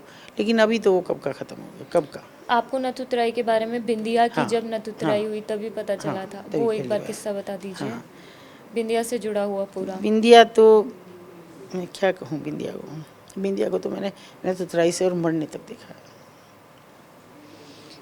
बहुत छोटी उम्र में उसके साथ ये सब हुआ। देखिए ये बाद में ना ये धोखा करने लगी थी कस्टमर से। ये जो लड़की वर्जिन नहीं थी उसको भी नथ पहना के करने लगी थी। ये तो वर्जिन है साहब, इसका तो इतना पैसा लगेगा, क्योंकि छोटी थी जब तक ऑक्सीटोसिन का जब तक ज़्यादा नहीं हुआ था प्रचलन, उसका बदलाव इन्होंने ऐसे किया कि उसमें कन्वर्ट कर दिया। वो ये नथ उतराई खत्म हुई, लोग आए नहीं कि 1,50,000 देने वाला कोई 2-3 दिन के लिए आए, वो आए नहीं। और नहीं, बिंदिया उसकी एक ऐसी एकमात्र गवाह थी जो मेरे अंदर तक मुझे वो है कि हुआ सब, बेटी हुई, बेटी भी वहीं रखी और वो HIV पॉजिटिव हुई बिंदिया। और मैं सच कहूँ तो मैंने उसे यंग एज में देखा। यंग एज में क्या, जब वो ठीक थी, लेकिन एक दिन अचानक किसी ने मुझे कहा, मैं रास्ते में जा रही थी, कि मैडम आपको वो बुला रही है। मैं हर रोज़ देख भी रही थी उसे, फुटपाथ पे पड़े हुए गंदे कपड़ों में, मुंह भी नहीं दिख रहा था, ऐसी पड़ी रहती थी, कोई डाल गया खाना तो खा लिया, कि वो बुला रही है आपको। मैंने सोचा कुछ मांगती होगी कोई, नहीं। मैंने कहा कुछ चाहिए, मैं उसके पास बोली तो उसने थोड़ा सा हिम्मत की और हाथ पकड़े मेरे ऐसे कस के, और उसने कहा कि मैं बिंदिया हूँ। तो बिंदिया हो, ये हालत तुम्हारी? कि हाँ मुझे तो एड्स हो गया मैडम। और मैंने कहा फिर यहाँ क्यों हो? बोले ऊपर कौन रहने देगा, कस्टमर भी नहीं आएंगे, पर मेरी बेटी को बचा दो, या मुझे एक बार दिखा दो उसे, मैं देख लूँगी तो मुझे सुकून से मर पाऊँगी। मैंने कहा तुम्हारी बेटी, उसे नहीं पता तुम हो? बोले ना, उसे ये नहीं पता कि मैं हूँ, बस खिड़की पे से दिखवा दो। तो मुझे उसमें कुछ सूझ नहीं रहा था। मैंने कहा कौन सी है लड़की, मैं कैसे पूछूं जाके, ये तो बताएंगी नहीं, इतनी बदतमीज़ औरतें हैं। बोली नहीं मैं बता रही हूँ, आज उसने सफ़ेद कपड़े पहने हुए हैं, थोड़ा झिलमिल से हैं। और बोला भी नहीं जा रहा था उससे। मैं ऊपर गई, मुझे कुछ नहीं सूझ रहा था उस समय। मैंने उसका हाथ पकड़ा और मैंने कहा चल नीचे। वो मालकिन चले, कहाँ ले जा रही हूँ? मैंने कहा कहीं भी ले जा रही हूँ, तुम मत बोलो कुछ भी, आज नहीं सुनेगी हूँ कतई। या तो पता नहीं कैसा अजीब सा हो रहा था। और मैं उसे खींच के नीचे लाई। मैंने कहा तुम्हारी माँ है ये, अभी तो जो करना है तुम्हें करना है, इसका मुझे मालूम है। तुमको कैसे पता? बोली मुझे तो पहले ही बता दिया था काकी ने, उसको मालकिन को बोली। मैंने कहा तुम मिलने नहीं आई कभी? नहीं, मुझे नहीं मिलने दिया, कि तुझे भी हो जाएगा, हर रोज़ देखती हूँ अपनी माँ को मरते हुए। मिलने से एड्स हो जाएगा? ऐसे ऐसे मिथक लोग वो रखते हैं बना के। नीचे हम गए, बस उसने उसका, मैंने कहा तेरी बेटी आ गई। बड़ी हिम्मत करके वो थोड़ा सा उसने अपने आप को उठाया, उसके हाथ पकड़े, बच्ची ने जैसे उसे अपने ऐसे सीने से लगा, 1 सेकंड में मर गई, जरा सी देर भी नहीं लगी। शायद ठीक से देख भी नहीं पाई, शायद ठीक से बेटी को सीने से भी नहीं लगा पाई। तो ये तो ऐसी मजबूरियों की जगह है कि जहाँ इंसान नहीं, वो लोग रहते हैं जिनके पास न दर्द है, जिनको न दर्द होता है, ना उनकी कोई ऐसी पीड़ा होती है, ना कोई कुछ देखने सुनने वाला है। पर मैंने उस बच्ची को नहीं जाने दिया, फिर वापस नहीं जाने दिया। मैंने कहा अब कुछ नहीं, तुम सीधे जाओ, नारी निकेतन रहोगी तो ठीक हो जाएगा सब, शादी वादी हो जाएगी सब। आने लेंगे आप? नहीं कुछ नहीं, ठीक है।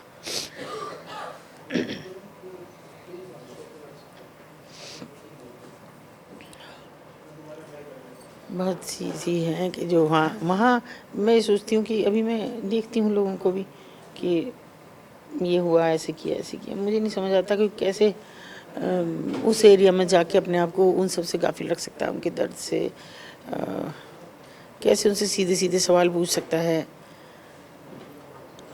बहुत सारी ब्रॉडकास्ट में देख रही हूँ मैं लोगों को भी, मैं तो कभी ना सीधे सवाल कर पाई ना उनके दर्द से अपने आप को अलग हटा पाई कभी भी। हाँ, किसी को देखती तो महीनों इस अपोह में गुजर जाते थे, क्योंकि मैं रेड के खिलाफ हूँ। मैं रेड में कभी नहीं मेरा रहा कि आप रेड करें। रेड कोई भेड़ बकरी थोड़ी है वो कि आपने उठाया और एक ट्रक में डाला, ले जाकर मजिस्ट्रेट के पेश कर दिया। मजिस्ट्रेट साहब ने देखा बालिग हो, हाँ जी बालिग हैं, अपनी मर्जी से हो, हाँ जी मर्जी से, जाओ चलो भागो यहाँ से, फिर आके खड़ी हो गई। वो और ज़्यादा बुरी स्थिति होती है, उम्मीद जगे भी तो नहीं जगती है। और रेस्क्यू रिहेबिलिटेशन की बात नहीं करता कोई। लोग कहते हैं कि हमने 4000 लड़कियां निकाली, 5000 में तो बहुत कम लड़की निकाल पाई हैं, और उनमें भी उस दर्द को कभी अपने से दूर ही नहीं कर पाई। कभी भी सुकून मिलता है कि जब वो एक लड़की निकालूं, उस दिन चैन से सोती भी हूँ, उनसे मिलने में भी अच्छा लगता है कि जिनकी शादियां भी की हैं मैंने, अपनी बेटियों की तरह घर बुलाती हूँ, उनके घरों में भी जाती हूँ, पर उस दर्द से नहीं कभी मुक्ति पाई। हर दिन लगता है, हर रात ये लगता है कोई कहीं किसी का फ़ोन भी रात को बज जाए, मैं कभी बंद नहीं करती हूँ, तो मुझे लगता है किसी का हो ना, कोई मुझे ना बुला रही हो। और अब तो आपकी पॉडकास्ट के ज़रिए सबके ये थोड़ा हुआ है कि हम अभी 35-36-37 लड़कियाँ हम लोग निकाल चुके हैं इस बीच, जो दूसरे लोग ही हमें सूचना दे रहे हैं कि यहाँ पे है, यहाँ है। खुद से भी एक लड़की निकाली है जो सोनागाछी से निकाली है, मतलब खुद से उसने फ़ोन किया। और भी हैं कुछ लड़कियां जो कर रही हैं, फेक भी हो सकता है लेकिन मैं बराबर करा रही हूँ वो भी इतना, पर निकला इकट्ठे। एक जगह से हमने 17 लड़कियां निकाली हैं अभी। वो रेड लाइट एरिया नहीं है, मगर ले जान बेचने के लिए लाई हुई थी। कहाँ पर, कहाँ की बात है? ये थोड़ा दूर है यहाँ से, क्या कहते हैं, मडवाडी एक जगह पड़ती है, वहाँ पे है। यहाँ से उन लड़कियों को क्या बोल के लाया जाता है? काम के नाम पे, नेपाली लड़कियाँ, लेकिन नेपाल की एक संस्था के साथ हमारा कोलैबोरेशन रहता है हमेशा कि लड़की अगर हमें मिल जाती है हमें उनको हैंड ओवर करते हैं। वहीं उनका बिल्कुल बॉर्डर पे ही उनका एक वो है, मतलब जहाँ पे उन कौशल विकास प्रशिक्षण केंद्र है उनका एक, और हॉस्टल भी है कि जिसमें वो रखती हैं और वहाँ कुछ काम वाम सिखाते हैं ताकि वो दोबारा ना जा सकें काम के नाम पे। और भी बहुत से हैंडीक्राफ्ट्स के उन सब में करती हूँ। तो इस प्रोफेशन में ये जो पेशा है जिसे सेक्स वर्क का नाम दिया गया है, इसमें क्या कोई एज की लिमिट भी होती है कि इस इतनी उम्र के 25 बाद के बाद तो वो खुद ही इस लायक नहीं रह जाती हैं। 25-30 के बाद तो कौन सा वो कोई डाइट खा रही हैं, ऐसा कुछ इतना अच्छा सा खा रही हैं, वो दाल चावल में खा के कितने दिन सर्वाइव करेंगी? एक दिन में 15 आदमी झेल पाना आसान है क्या? तो एक शरीर भी एक मशीनरी है। अगर हम किसी मशीन को भी ज़रूरत से ज़्यादा चलाएंगे, कुछ दिन वो डैमेज हो जाएगी। कि आप मोबाइल फ़ोन यूज़ करते हैं, कुछ दिन बाद वो ख़राब हो जाता है बहुत ज़्यादा यूज़ होने पे, तो वो तो इंसान है। उसके बाद तो उनका कुछ रह ही नहीं जाता। अब रास्ता क्या है, या तो वो ट्रैफिकर बन के रह जाएं, वो अपनी जैसी दूसरी लड़कियां अपने एरिया से फंसा के लाने लगें, या फिर वो कस्टमर की दया पे जीती रहें कि 5 रुपये दे दो मुझे भी। इस हालत में भीख मांगने वाली स्थिति हो जाती है। और ये भी हो जाती है कि कोई 50 रुपये में मैं चलूँगी, क्या कहूँ, आज रोटी खाने के लिए नहीं है। सच में ये कहते हैं ना कि जिस्म की मंडी, मैं कहती हूँ मजबूरियों की मंडी है ये, कुछ नहीं है मजबूरी के अलावा। आपको कितना भी महिमा मंडित करके आप दिखाएं, फिल्मों में दिखाएं ऐसे कमरे, कुछ भी नहीं है उनके पास, सोने को भी जगह नहीं, थकी और वहीं गिर गई, वहीं वही जगह पड़ी है, उसमें ऐसे कुत्ते बिल्ली की तरह पड़ी हुई हैं। अब रात को जाके वहाँ का देख नहीं सकते, भोर में, रात में नहीं, 3 से 4 बजे के बाद में आप जाके देखें तो वहाँ उनको किसी को होश नहीं होता। और ड्रग्स ना लें तो कैसे झेलेंगी, बताइए आप कैसे झेलेंगी? वो तो उन्हें लेनी ही है, वो नहीं लेंगी तो शून्य नहीं हो पाएंगी, तो वो तो उनको लेना ही है। और कितने दिन ड्रग्स लेने के बाद और इतने लोगों को झेलने के बाद कोई कितने दिन जी पाएगा? मर भी जाती हैं। हैरत की बात यह है कि मैंने किसी को मरते देखा नहीं, तब इंडिया को छोड़ के। या एक और लड़की चूना डाल दिया था जिसका, लेकिन इनको प्राइवेट पार्ट में चूना डाल दिया था उसके, ऐसा क्यों किया उन्होंने? वो तैयार नहीं हो रही थी किसी भी तरह से, वो सेक्स करने के लिए तैयार नहीं थी, तो धंधे में ही आने को तैयार नहीं थी, तो चूना डाल के उसके साथ सेक्स किया गया। कस्टमर ने पहले चूना डाला और फिर उसके कस्टमर साथ नहीं, उन्हीं के मुस्टंडे होते हैं, उन्हीं लोगों ने किया और फिर उन्होंने ही सेक्स क्यों किया। मर गई। हाँ, क्योंकि अंदर जाके मुझे डॉक्टर ने कहा कि जब मैं गई कि आप मुझसे पूछ रही हैं कि कैसे मर गई? अरे जरा चूना देखा है कभी, बुझता चूना, कि आप हाथ डाल के देखो आपकी उंगली जल जाएगी, इसके तो अंदर डाला गया है। चीख रही थी वो ऐसे जैसे चिढ़ा होता हुआ कोई जानवर, और पल भर में शांत हो गई। ऐसे और क्या करते हैं ये लोग, अगर जैसे कोई लड़की मिर्च सेक्स करने डालते से हैं। मना कर रही है तो? मिर्च डालेंगे, मिर्च। फिर उसके बाद हाँ प्रोटेक्शन यूज़ करके उसके साथ सेक्स करेंगे, जो उनके मुस्टंड हैं। ग्राहक नहीं, ग्राहक से ये इस तरह का नहीं कराते हैं, क्योंकि ग्राहक क्यों करेगा, वो भाग जाएगा कि मैं क्यों करूं। लेकिन उनके अपने हैं जो इस तरह के मुस्टंडे पाल के रखती हैं, जिन पे डंडा भी रखे, ना माने तो उस दिन वो करे उनके साथ जो कुछ करना है। और मुझे समझ नहीं, लोग कहते हैं कि वहाँ पे इस तरह से लड़कियाँ जा रही हैं, अपनी मर्जी से कौन जाता है यार नरक में? उसमें कौन जाता है? उस नरक में कोई मर्जी से वहाँ नहीं होती। मर्जी से वो हैं कि जो आपकी रेड लाइट्स पे खड़ी हैं, जो एस्कॉर्ट सर्विसेज दे रही हैं, या जो हाईवेज पे सेक्स कर रहे हैं, अपनी मर्जी से। औरत अपनी अस्मिता से खुद खेल रही है, वो नहीं खेल रही।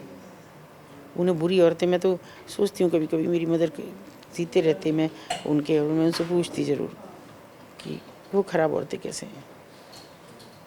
ख़राब औरतें वो हैं कि जो कह रही हैं हमें, ख़राब औरतें वो हैं जो एस्कॉर्ट सर्विसेज प्रोवाइड करा रही हैं, मसाज पार्लर्स में कर रही हैं। अभी नया ट्रेंड चला है, होटल्स में कर्मचारी के तौर पे रखी जा रही हैं, वो बाकायदा उस वर्दी में होती हैं जो होटल की हो। और ये भी आप लोगों को ही थैंक्स है, क्योंकि मुझे किसी लड़की ने फ़ोन किया, कहा कि मैं आपको सबूत दूंगा कि ऐसा हो रहा है। क्या ठीक है, उसने वीडियो बना के भेजी कि कल मैं रेड करा रहा हूँ। कि तुम कैसे कराओगे? बोले मेरे कुछ हैं ऐसे लोग कि जिनसे मैंने संपर्क करके बताया है, और वही फेक कस्टमर बन के भी जाएंगे। तो मैंने कहा उनकी सेफ्टी कौन देखेगा? उनको मुकदमे में निरुद्ध कर दिया गया कि नहीं, वो मैंने बात कर ली है। सब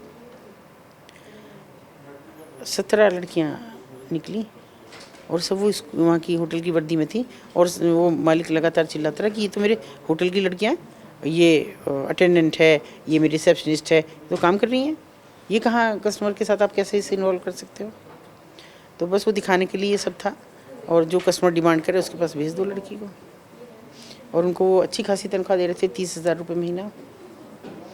उस कस्टमर से उनको कुछ लेने का अधिकार नहीं है। अच्छा। वो होटल मालिक लेगा, और उनको तो 30,000 रुपये महीना मिल रहा है, और वो कम पढ़ी लिखी लड़कियाँ, और कहीं जॉब नहीं मिल रहा है, कोई 5-7 हज़ार रुपये देगा, किसी के झाड़ू पोछा करने से 2-3 हज़ार रुपये मिल जाएंगे, वहाँ तो 30,000 रुपये मिल रहे थे। तो ऐसा नहीं मैं कह रही, मैं एक बात आप लोगों के ज़रिए कहना चाह रही हूँ कि जागरूकता बहुत सारी हुई है, लोग बहुत फ़ोन कर रहे हैं, ऐसे भी जो और किसी पीड़ा में भी हैं वो भी कर रहे हैं, लेकिन उससे ज़्यादा ये है कि लोग मुझे जो सामने नहीं आना चाह रहे वीडियो बना के भेज रहे हैं कि यहाँ ये हो रहा है।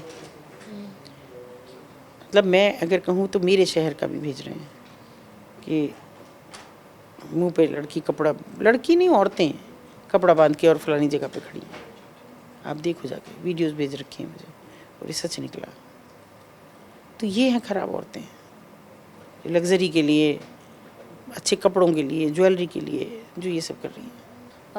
सबसे पहले तो मैम मैं आपकी हिम्मत की बहुत दाद देना चाहती हूँ। अभी आपने जो इतना कुछ बताया है उसके लिए, बहुत कम लोग इतने हिम्मत कर पाते हैं।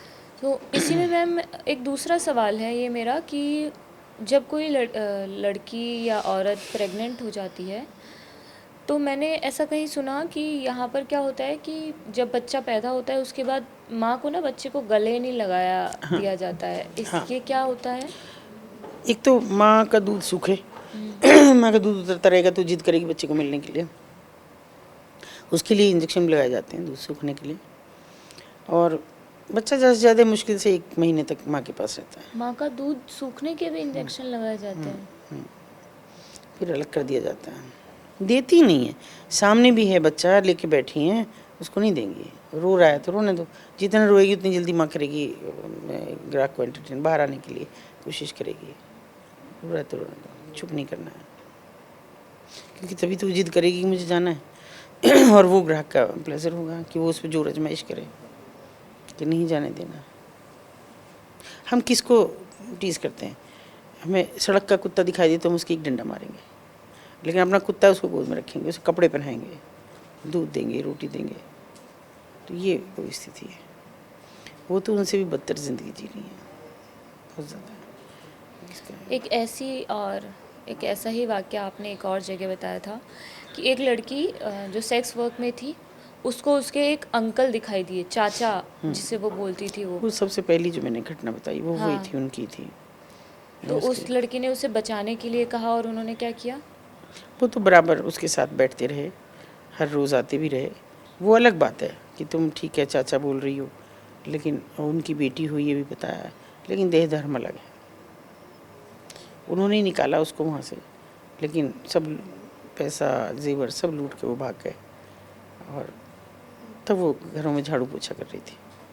सेक्स भी किया उन्होंने उसके साथ? बिल्कुल 2-3 साल रखा उसको, रिटायरमेंट के नज़दीक थे और शादीशुदा थे, बाल बच्चे थे, बड़े बड़े बच्चे थे। आगे वो भी पीट जाते थे, कभी भी मारपीट वो भी सब करते थे।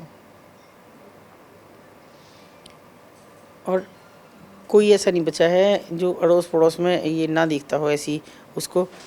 ये मैं इतनी पुरानी बात कर रही हूँ कि उनके पड़ोस में कोई रह रहा था और वो तुरंत लपक के आया कि मैं तुमसे शादी करूँगा। वो तो छोड़ के चला गया, मेरी शादी भी नहीं हो रही, और उसने भी जो बच्चा कुचा था वो सब लिया, खाट में पड़ा हुआ है आजकल। अभी मुझे उसके किसी भाई का फ़ोन आया कि भाभी आप एक बार मिल लो, भैया से मिलना चाह रहे हैं आपसे। मैंने कहा ऐसे नरपिशाचों से मिलने का मेरा कोई इंटरेस्ट नहीं है, पड़ोस का ही है, इनका कोई इंटरेस्ट नहीं है मेरा मिलने का उसका। ऐसा ही कोई और वाक़या जो आप बताना चाहें कि किसी लड़के के साथ इतना भी बुरा हो सकता है जो हम सोच भी नहीं सकते हैं? नहीं, बुरा नहीं, मैं ये कहना चाहती हूँ कि इन लोग कहते हैं कि इनमें कोई इमोशंस नहीं है। मैं आपको इमोशंस की बताती हूँ कि एक लड़की बड़ी सुंदर सी थी वो, और बात भी नहीं करती थी बिल्कुल। मैं कुछ करूँ तो अजीब सा मुँह बना के इधर उधर को, मैं कभी छेड़ दूँ तो तब भी ऐसे करे झटक के। समझ नहीं आ रहा था कैसे इस लड़की, लेकिन मुझे ये जो मुझसे ज़्यादा विरोध करता है मुझे हमेशा लगता है कि मैं इसी को निकालूंगी। फिर एक दिन मैंने ऐसे ही किसी बात कोई बहुत, मैं उसकी मालकिन के साथ बात कर रही थी और किसी बात पे हम बहुत हंसे, तो मुझे लगा वो भी हल्का सा हंसी। मैं देखती उसको तो हल्का सा हंस रही है, तो मैंने कहा खुल के हंस ले, ऐसे क्यों? उसने फिर मुँह इधर कर लिया। ये मुझे लगा कि अब ये मुझसे बात करेगी।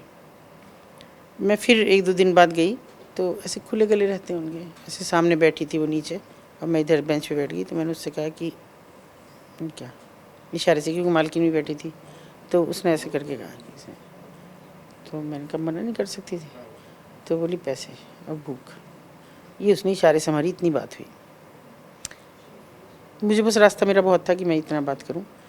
मैं ऐसे ही चलते चलते मैं उठी, मैंने कहा हमेशा ऐसे बैठी रहती, इसको भी कभी खिड़की पे खड़ा कर दिया कर, ये कभी बैठती नहीं है। और मैंने उसका हाथ पकड़ा, खिड़की की तरफ ले गई। मैंने अपना मैं छोटी छोटी पर्ची बना के रखती हूँ अपने फ़ोन नंबर की, जब मैं जाती हूँ। मैं भी और भी मेरे वॉलंटियर्स जो महिला वॉलंटियर्स हैं, मैंने उसके हाथ में थमा दी।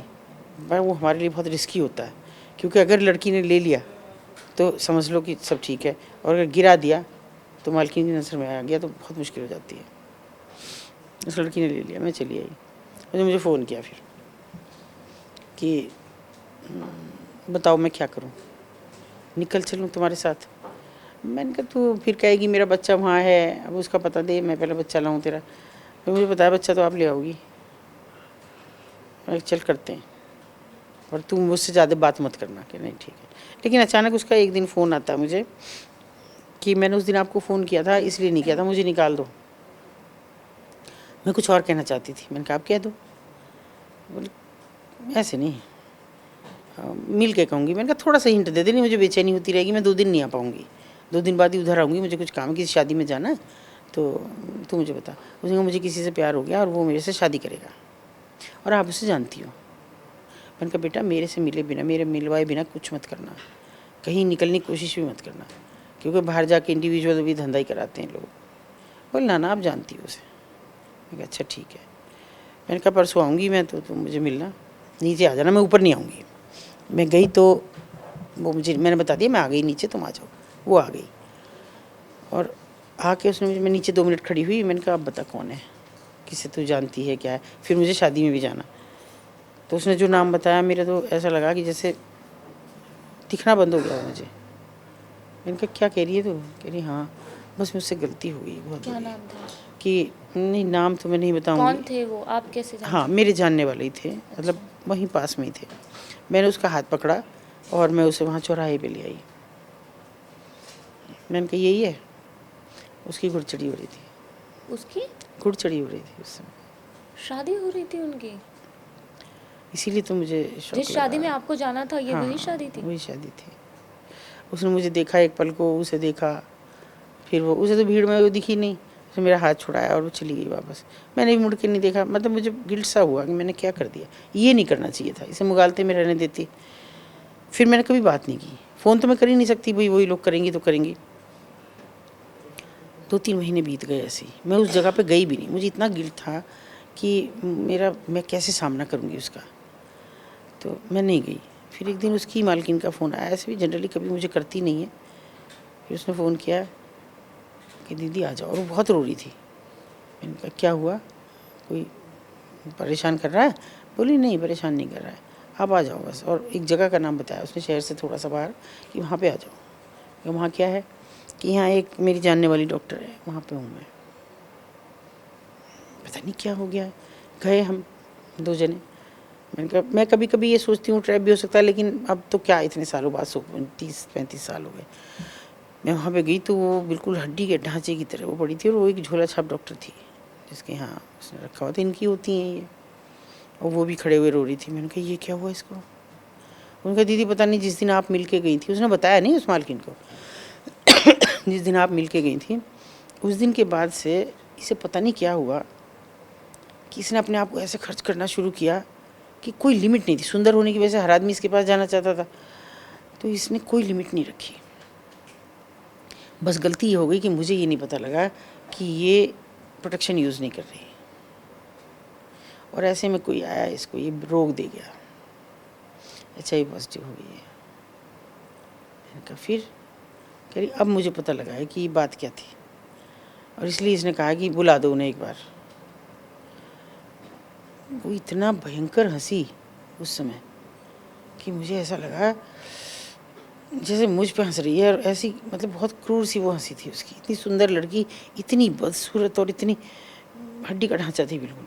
मैंने कहा ये क्या किया बेटा? बोले मुझे मत छुओ, तुम्हें भी हो जाएगा, मुझे एड्स हुआ। मैंने कहा होता नहीं है ऐसे, पर चल तुझे दिल्ली दिखाएंगे। बोले ना। वो भी माल जो झोला छाप डॉक्टर थी वो भी कहने लगी मैडम इसके पास टाइम नहीं है, ये तो अपने जीवन से है, इस समय कितने समय तक जिएगी। मैंने कहा बेटा क्या चाहती है, कोई इच्छा हो तो बता। बोली नहीं मैंने बता रखा है इसको, अपनी मालकिन को बोली कि इतना नहीं मरूंगी, इतना वो नहीं मर जाएगा वो लड़का। मैंने कहा वो क्या, मुझे समझ नहीं आई। फिर उन्होंने कहा दीदी इसने मुझे अब सब बता दिया कि उस दिन इसने देखा उसकी शादी हो रही है, लेकिन उसने उसे नहीं बताया कि मुझे पता है। हर दिन जैसे उसके पास जा रही थी, ये सुबह 4 बजे तब भी जाती रही, और यहाँ ये रोग ले लिया था, ये रोग उसको भी दे दिया। अब मुझे नहीं पता उसकी बीवी को, उसकी बच्चा भी है, उसको हुआ है नहीं हुआ मुझे नहीं पता, लेकिन वो लड़का है, वो एडमिट है इस समय, और बस यही इंतज़ार में कि पहले वो मरेगा तब जाऊँगी। अपने जीते जी से मरते हुए देखना चाहती हूँ। तभी इन्होंने शायद कोई छोड़ रखा था वहाँ पे जहाँ वो होगा, किसी बड़े हॉस्पिटल में होगा वो, वहाँ से फ़ोन आया कि वो नहीं है। फिर वो इतना ऐसे गूंज रहा था उसकी हंसी का, इतनी करकरी अजीब सी हंसी थी वो, मैं कभी भूल नहीं पाई। और बस ऐसे ही मेरे हाथ में उसका हाथ रह गया, 1 सेकंड में छूट गई। और उसके लिए तो मैं आज तक अपनी कोई दोषी मानती हूँ, मैं उसको नहीं बताती, ऐसे ही जीने देती। एक खुशफहमी में ही रहती, तो अपनी जान भी ना देती, उसकी भी जान ना जाती। और उसके लिए सिर्फ मैं अपने को मानती हूँ, उसे कभी नहीं भुला पाती। मैम इसमें ना मेरा आपसे एक ये सवाल है कि जो भी माता पिता हैं और जो युवा हैं अभी, है ना, उनको आप क्या मैसेज देना चाहोगे? नहीं, पहले तो मैं बस ये कहना चाहती हूँ कि बेटियों के आप दोस्त बने, बेटों के भी। खाली ये ना कहें बेटी बचाओ बेटी पढ़ाओ कि नारे ना लगाएं, बेटों को संस्कार भी दो। पहले की तरह से जैसे थे वैसे फिर से आ जाओ एक बार, और इतना खुल के बात करो बच्चों से।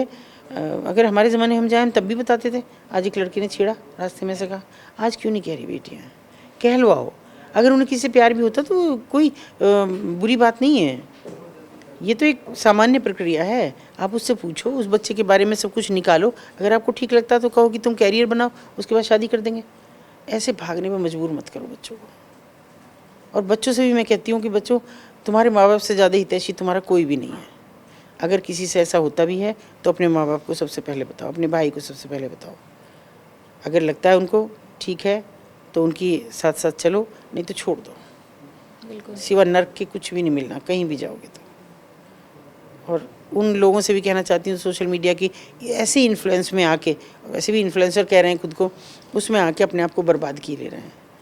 अच्छे आप देख रहे हैं तो अच्छी चीज़ें भी देख रहे हैं, लोग कॉमेडी देख रहे हैं, फैमिली रील्स देख रहे हैं, तो ऐसी भी बना सकते हैं आप। ज़रूरी है कि आप अपने आप को अधनंगा करके और अपने आप को रंडी कह के ये करेंगे? छोड़ दो ये सब। जी बिल्कुल। और जैसी बची है वैसी की वैसी बचा लो। बिल्कुल। Thank you. 550 में से कुछ लड़कियों की आपने ये कहानी सुनी है जो दर्दनाक है, जिसमें इमोशंस भी है, जिसमें ये भी है कि विश्वास किस पे करना चाहिए किस पे नहीं करना चाहिए। आपको ये पूरी बातचीत कैसी लगी हमें कमेंट बॉक्स में बताइएगा। मेरा नाम मनीषा है, देखते रहिए कड़क। शुक्रिया, बहुत बहुत धन्यवाद आपका आने के लिए मैम।